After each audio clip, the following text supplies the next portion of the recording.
最近2年，欧美的动保圈貌似不太和谐呀。前2天刚和大家讲过那个去年年底英国禁止火煮龙虾的旧闻，今天我又发现了知名动保组织 PETA 的抽象大作，为了争取动物福利而满街泼米田共，还为了让雪橇犬不用拉雪橇而穿着兽装上街宣传，福瑞形象十分炫酷。咱来细细观摩一番哈。大家好啊，我是戴红。在2025年1月份的美国纽约，美国善待动物组织 PETA 的成员策划了一场味儿大无需多言的抗议活动，而抗议的对象是另一家动保组织美国防止虐待动物协会ASPCA。由于这个 ASPCA 在之前宣布认可了某家机构的工厂化养殖认证，并表示这样的工厂化养殖有助于保障动物的基本福利，减少虐待行为。然而 PETA 则认为这简直是软弱的妥协呀，动物应该感受自由，而不是待在冰冷的养殖场。ASPCA 的这场认证只不过是拿了美刀之后的自欺欺人而已。这 PETA 和 ASPCA 简直如同龙岩团和水箭队一般，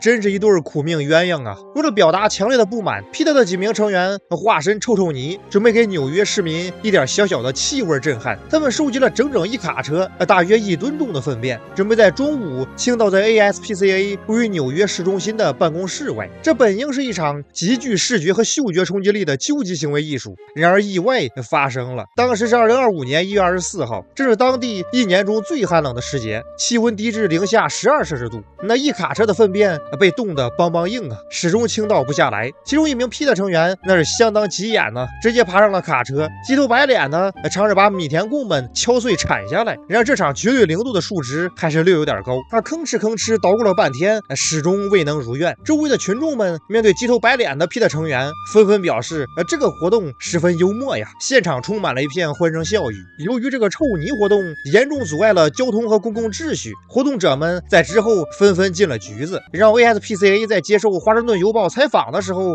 称 PETA 是大错特错，那种工厂化养殖确实残酷无情，必须结束。但是 PETA 的行为和我们不同，他们无意建设更人道的农业体系，相反，他们试图消除所有动物农业。我们二者之间对动物福利认证的不同看法，正是源于这一根本区别。ASPCA 表示，他们认为比起极端的让所有人不吃肉，还是制定好科学的动物农场标准更有助于减少虐待动物这一现象。这些话听起来还是比较有道理哈。这个 PETA 貌似十分喜欢在冬天活动，在2024年，他们还对一场狗拉雪橇比赛发难。艾迪塔罗德狗拉雪橇比赛是美国阿拉斯加州最具代表性的赛事之一，每年都会吸引来自全球的参赛者。比赛全程长达1600多公里，需要参赛者和雪橇犬在严寒风雪交加的环境中长途跋涉，耗时数天才能完成。然而在 PETA 看来，这项比赛对雪橇犬来说是一种严重的虐待呀。雪橇犬需要长时间负重奔跑，在极端环境中承受巨大的体力消耗，很多狗狗会在比赛中受伤、生病，甚至是死亡。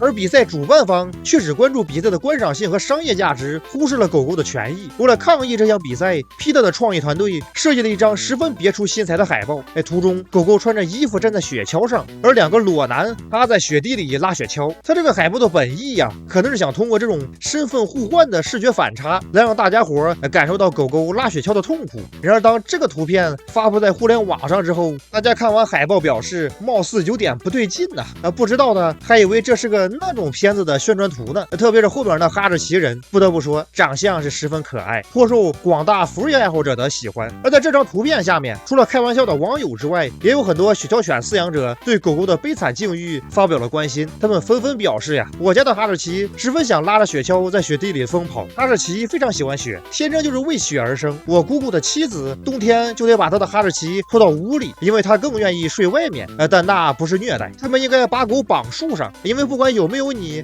狗都会跑掉。狗狗们喜欢奔跑。然后 PETA 的官方号在评论区疯狂反驳，持续大约3天左右，他终于撑不住了，开始放任评论区胡搞，然后底下充满了各种梗图以及表情包，场面十分壮观。除了 PETA， 其他小型动物救助组织的狠活也是层出不穷。今年3月份，洛杉矶献身于永恒爱护动物救援组织的创始人兼主席利奥·格利洛被捕了。利奥·格利洛今年77岁，一生都在从事动物保护工作。据他自己介绍他之所以创办这个永恒爱护动物组织，是因为年轻的时候看到很多流浪动物被虐待、被抛弃，心生怜悯，希望能为这些动物打造一个避风港。在他的带领下，组织逐渐发展壮大，拥有了自己的动物保护区，救助了上万只流浪动物，也获得了很多公益奖项。利奥·格里里洛本人也成为了美国动物保护领域的知名人物。然而就在2024年11月，意外发生了，一名女性员工在被解雇后，直接一纸诉状将该组织告上了法庭，而救援组织之后被判定对非法解雇负有责任。最终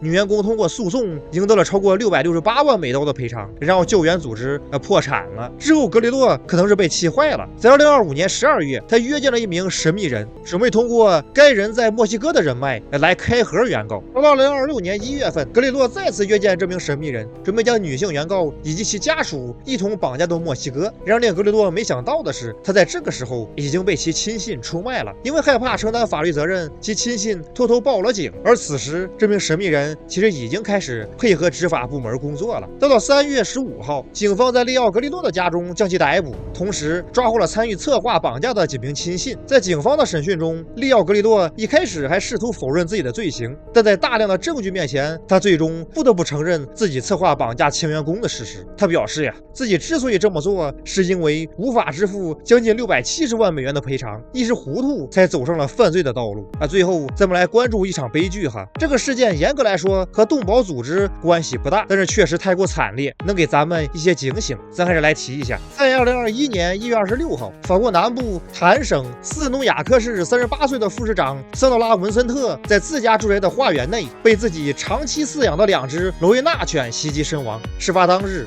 桑德拉·文森特独自在自家花园里活动，其同居男友当时外出了。他饲养的2只罗威纳犬不知为何突然对他进行了疯狂撕咬。当下午其同居男友返回住处后，桑德拉·文森特已经倒在了花园中，失去了生命迹象。现场场景是十分惨烈遗体上有多处明显的撕咬伤痕，伤口较深，身上衣物被犬只撕咬的破损不堪，地面留有大量血迹。2只罗威纳犬仍然待在尸体旁，口中带有血迹，神情是十分亢奋，看起来十分恐怖其同居男友立即拨打了报警电话和急救电话，当地警方和急救人员迅速抵达现场，急救人员确认了桑德拉·文森特已无生命体征，当场宣布其死亡。警方则立即封锁现场，开展调查。据周围人反映这2只罗威纳犬已经被养了很长一段时间了，从未表现出过明显的攻击行为。这次袭击属实有点令人猝不及防。而2只罗威纳犬也被实施了安乐死。大家没有饲养经验的话，还是尽量避免养这种大型烈性犬确实存在一定的危险。平时咱们热爱动物的人士，在帮助动物、救助动物的同时，也一定先保证自身的安全坚持以人为本，其他的都是后话。关于动保组织抽象新闻的介绍在这告一段落，感谢大家观看。大家喜欢的话，希望能点个赞加关注。我是戴红，我们下期再见。今天又是普通一天，加油吧大家！